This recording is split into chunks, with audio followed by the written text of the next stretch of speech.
Varahi silks మన నెల్లూరులో September 25వ తారీఖున గొప్ప ప్రారంభం.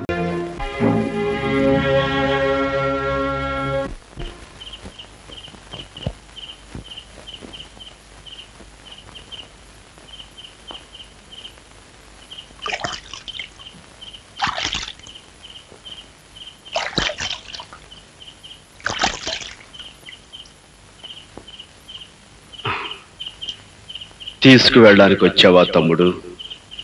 కాదన్నయ్యా, నిన్ను తప్పించడానికి వచ్చాను. ఆలస్యం చేయకుండా ఈ బట్ట మార్చుకుని వెంటనే బయటికి వెళ్ళిపో. గోపి, వాదనలకి సమయం కాదు. కమాన్.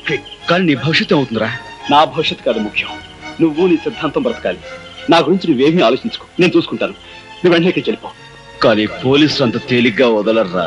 పోలీసులు నీ ఉనికి తెలుసుకోవడానికి కొంతకాలం పడుతుంది. ఈలోగా కనీసం కొన్ని పేద ఇళ్లలోనైనా దీపాలు వెలుగుతాయి. బయట ప్రపంచానికి నీ అవసరం చాలా ఉందన్నయ్య. ఇంత రిస్క్ తీసుకుని ఇదంతా ఎందుకు చేస్తున్నావో నాకు అర్థం కావట్లేదు. ఇదిగో ఈ ఉత్తరం చదివితే నీకే తెలుస్తుంది. ఇప్పుడు కాదు, బయటికి వెళ్ళాక తిరిగి చదువుకో.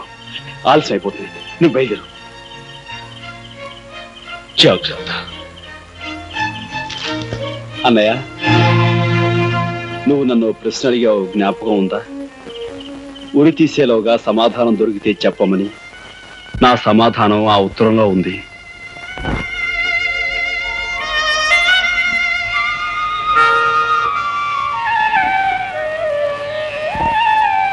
జాతస్య హి ధ్రువో మృత్యుః ధ్రువం జన్మమృతస్య చ తస్మాద పరిహార్యేర్థే నత్వం శోచితుమర్హసి నత్వం శోచితుమర్హసి.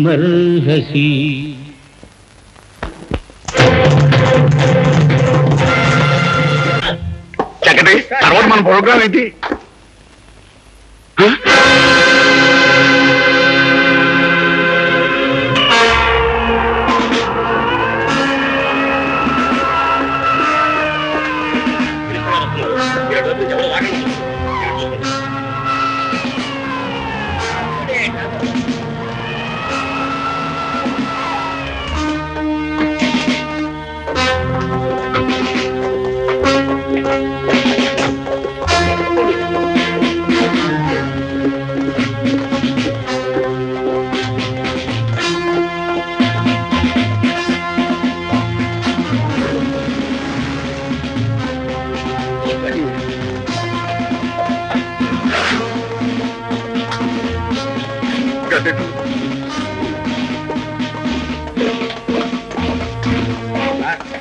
మీరేం భయపడకండి.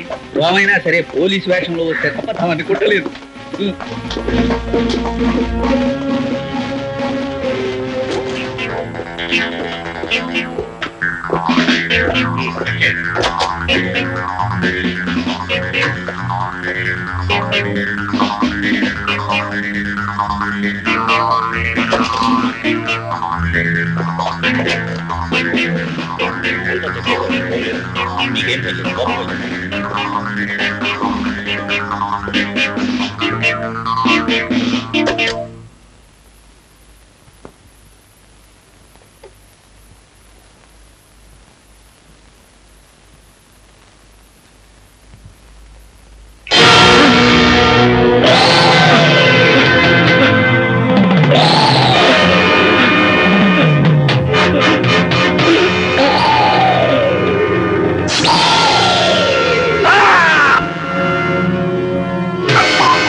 Is it?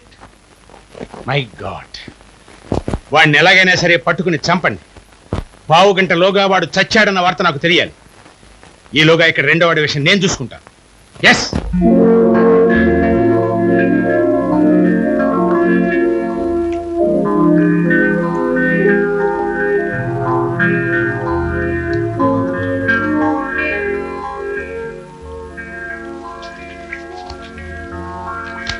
మనుష్యులు పుడుతూ ఉంటారు, పోతూ ఉంటారు. కానీ మానవ జాతిని ముందుకు నడిపించే సిద్ధాంతం మాత్రం ఎప్పుడూ బ్రతికే ఉంటుంది. నువ్వు నమ్మిన సిద్ధాంతాన్ని ఈ ప్రపంచానికి తెలియజేయడానికి నువ్వు బ్రతికుండాలి. ఈ లోకానికి నువ్వు కావాలి. కాకపోతే చట్టం గండ్రగొడ్డలి చచ్చిపోయాడని నమ్మితేనే నీ కోసం ప్రయత్నించకుండా ఉంటుంది. అందుకే గండ్రగొడ్డలిలా నేను ఉరికమ్మో ఎక్కబోతున్నాను.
నా కోరిక తీర్చడానికి వచ్చావా అమ్మా?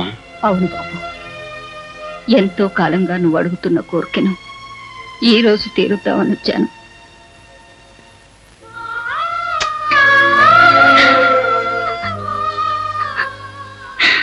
అమ్మా. అవును బాబు, లోకం గుర్తించని మహోన్నతమైన నీ త్యాగం నాకు తెలుసురా. ఆకాశం ఉంటే తెరిగిపోయిన నీకు ఆశీస్సులు తప్ప నేనే ఇవ్వగలను బాబు.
తోడబుట్టిన వాడిని రక్షించుకోవడానికి చాలా పెద్ద త్యాగం చేస్తున్నావు గోపి. కాకపోతే నువ్వు చేస్తున్న ఈ త్యాగం వృధా. ఎందుకంటే నువ్వు రక్షించి బయటికి పంపించిన నీ అన్న మేము ఏర్పాటు చేసిన రౌడీల చేతుల్లో ఈ పాటికి చచ్చుంటాడు. నువ్వు ఇప్పుడు ఇక్కడ చట్టం చేతిలో చావబోతున్నావు.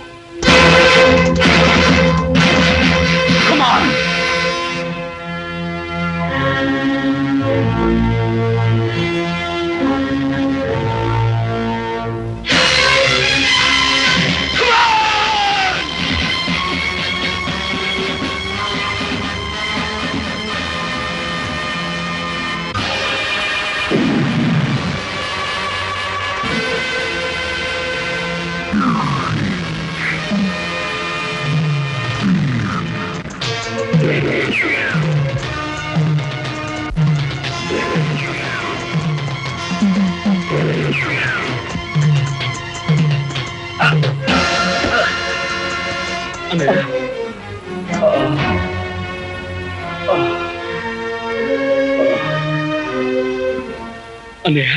తమ్ముడు, అన్నయ్య తమ్ముడు, హిమాలయాల కంటే ఎత్తుగా ఎదిగిపోయిన నీ వ్యక్తిత్వం చూసి నాకే చేతులెత్తి నమస్కరించాలనిపిస్తోందిరా. అన్నయ్య, అన్నను బ్రతికించుకోవడం కోసం ఉద్యోగాన్ని బలిపెడుతున్నావు అనుకున్నానే గాని సిద్ధాంతాన్ని బ్రతికించుకోవడం కోసం ప్రాణాలను త్యాగం చేస్తున్నావు అనుకోలేదురా. తమ్ముడు, ఏ క్షణం అయితే నువ్వు ఉరుకంబానికి భయపడటం మానేశావో ఆ క్షణమే నేరం చేసిన చట్టాన్ని ఆయుధంతో అంతం చేసే ధైర్యం నీకు వచ్చిందిరా. వెళ్ళు తమ్ముడు, నువ్వు విజయం సాధిస్తావనే నమ్మకం నాకుందిరా. నీ నుదుటున రక్త సింధూరమై నేనుంటాను. ఎప్పటికీ నీతో, నీలోనే జీవిస్తూ ఉంటానురా. వెళ్ళు తమ్ముడు, నీకోసం ప్రపంచంలో అనాథలు, అభాగ్యులు అందరూ ఎదురు చూస్తున్నారా. అస్థి మూల పంజరాలు, ఆర్తరావ మందిరాలు. అత్తయ్య,